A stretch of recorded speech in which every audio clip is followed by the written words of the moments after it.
BNP রাষ্ট্র ক্ষমতায় গেলে জুলাই অগাস্ট হত্যার বিচার নিশ্চিত করবে। এক অনুষ্ঠানে লন্ডন থেকে ভার্চুয়ালি যুক্ত হয়ে বিএনপির ভারপ্রাপ্ত চেয়ারম্যান তারেক রহমান বলেন, বিএনপির প্রত্যাশা সুষ্ঠু ও নিরপেক্ষ নির্বাচন অনুষ্ঠিত হবে।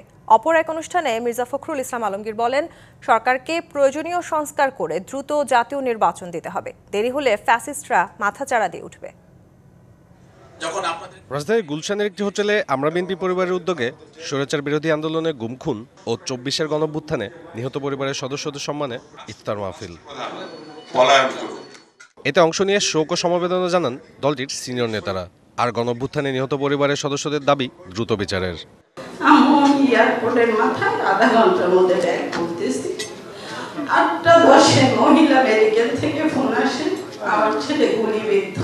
যে আমার ছেলেকে যেভাবে গুলি করেছে, বুকের এখান থেকে পিছন দিকে অনেক ছিদ্র হয়ে বের হয়ে গেছে। অনুষ্ঠানে ভার্চুয়ালি যোগ দিয়ে বিএনপির ভারপ্রাপ্ত চেয়ারম্যান তারেক রহমান স্বৈরাচার বিরোধী আন্দোলন সহ জুলাই আগস্টে ক্ষতিগ্রস্তদের ন্যায় বিচারের প্রতিশ্রুতি দেন।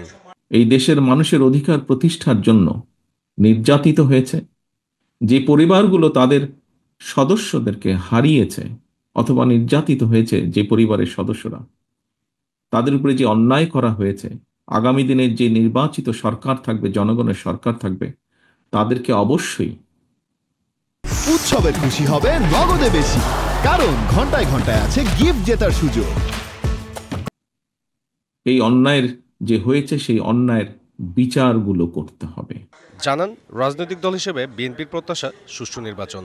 জনগণের যে প্রত্যাশা, সেইভাবে রাজনৈতিক দল হিসেবে আমাদেরও প্রত্যাশা যে সামনে একটি সুষ্ঠু নিরপেক্ষ নির্বাচন অনুষ্ঠিত হবে।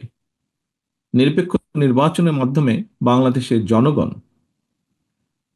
তাদের সরকারকে বা কারা সরকার গঠন করবে সেই সিদ্ধান্ত তারা দেবেন বাংলাদেশের জনগণ।